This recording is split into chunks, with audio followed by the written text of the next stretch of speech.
You're a superhero.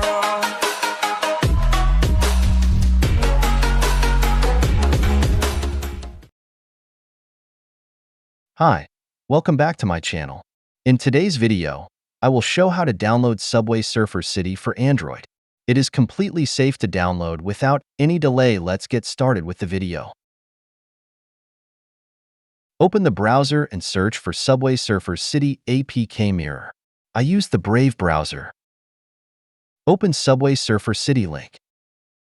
After finding the APK Mirror site, I carefully checked the version and reviews to ensure it was safe to download.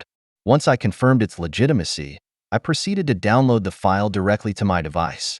Open Downloads to see the APK file downloading. Once the download is complete, open the File Manager and install the application by tapping on the APK file. Follow the on-screen instructions to complete the installation process, ensuring that you enable installations from unknown sources if prompted. Now you can open and play your favorite Subway Surfer City. Thank you for watching. Don't forget to like, share, and subscribe. See you all in the next video. Until then, I am signing off. Have a great day and keep surfing those subways. Remember to stay tuned for more exciting content and adventures.